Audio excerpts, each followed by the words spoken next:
ఎంత సూపర్ హిట్గా కాకుండా ఏమవుతుంది? అండ్ చిన్నప్పటి నుంచి చూస్తున్నా సుస్మితని,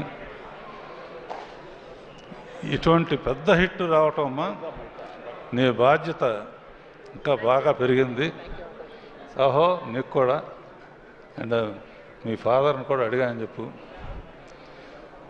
చిరంజీవి గురించి ఏం చెప్తాను నేను, నాకన్నా చిన్నవాడు అయినా బాబాయ్ అని పిలుస్తాను. చిన్నప్పటి నుంచి అల్లు రామలింగ గారు కానీ ఆ రోజుల నుంచి ఒక కుటుంబంగా పెరిగాం. మెయిన్ క్రెడిట్ నాకేంటంటే స్వర్గీయ ఎన్టీ రామారావు గారితో 12 సినిమాలు చేస్తే నేను బాబాయ్తో 14 సినిమాలు చేశాను.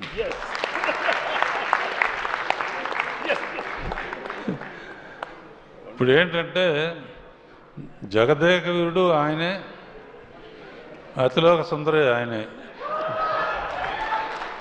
అంటే హీరోయిన్ లేకపోయినా ఆయన ఒట్టి ఫోజులతోనే పర్టికులర్గా సీన్లో అమ్మాయి తిడతా ఉంటే అమ్మాయిని తిట్టి గబక్కం చేంజ్ లోపలికి వచ్చి తిట్టకూడదా అంటే అమ్మాయి అయిపోయాడు.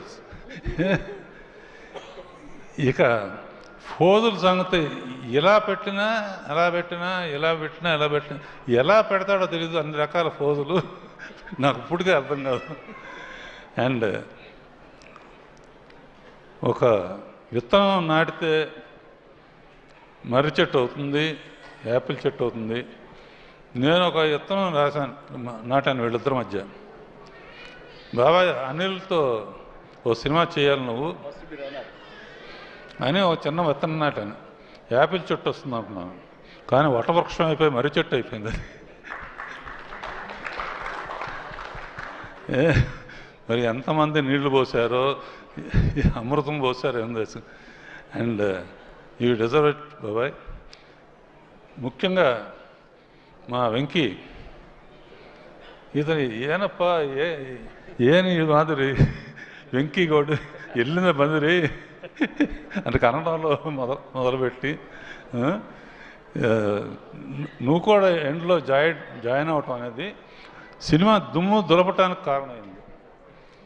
అండ్ ఎంటర్టైన్మెంట్ మీ ఇద్దరు కలిసి పోటీ పడి చేశారంటే అంటాం అంటాం. నాకు ఇందాక కారు అనిల్ నీకు ఇచ్చారే, అనిల్ ఏ సినిమాకైనా సరే ఇప్పుడు వరకు నేను అన్ని సినిమాలకి షీల్డ్స్ ఇవ్వడానికో దీనికి వస్తూ ఉంటాను. వాళ్ళు ఊరు వెళ్ళాను, ఇందాక చెప్పాను. నాకేం గుర్తుకొచ్చిందంటే అప్పుడు అడవిరాముడు అయిన తర్వాత నేను ఫస్ట్ కారు కొంటే అన్నగారి దగ్గర తీసుకెళ్ళిన, షూటింగ్లో ఉన్నారు, నేను పక్కన కూర్చున్నాను, ఆయన తోలారు. దాంతో నేను ఈ స్థాయికి వచ్చాను. ఇప్పుడు నువ్వు తోలేవు, ఆయన కూర్చున్నారు, ఇంకెక్కడికో ఇద్దరు. అండ్ ఒకటే చెప్తున్నాను బాబాయ్, నువ్వు ఎవరైనా ఏజ్ అసలు నీకు ఏజ్ లేదు అసలు.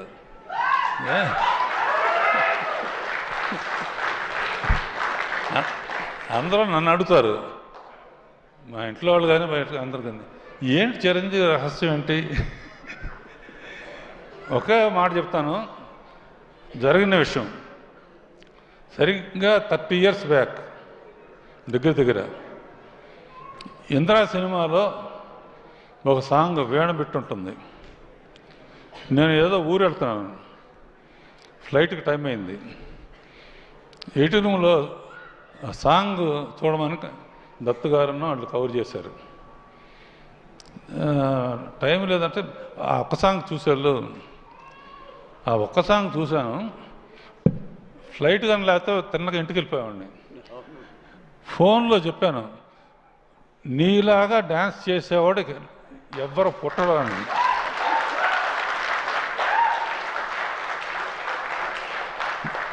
సేమ్ వేణుబెట్టు చాలామంది చేశారు, చాలామంది ట్రై చేశారు. కానీ ఆ జిమిక్ ఏంటో, ఎక్స్ప్రెషన్స్ ఏంటో, ఎలా ఇస్తాడో ఏమను అలా 30 years బ్యాక్ ఎలా చేసావో ఇప్పుడు కూడా ప్రతి మూమెంట్ ప్రతి ఇది. అండ్ అనిల్ ఇక చెప్పడానికి అవసరం లేదు కామెడీకి. వెంకీను చిరంజీవి కలిపి చేస్తున్నారంటే దుమ్ము దులిపేస్తారు కదా గ్యారంటీ. నేనైతే ఒక సీన్ పెట్టామండి అనిల్, వీళ్ళిద్దరు తాగొచ్చి నయనతార దగ్గర కూర్చుంటే ఎలా ఉంటుందని.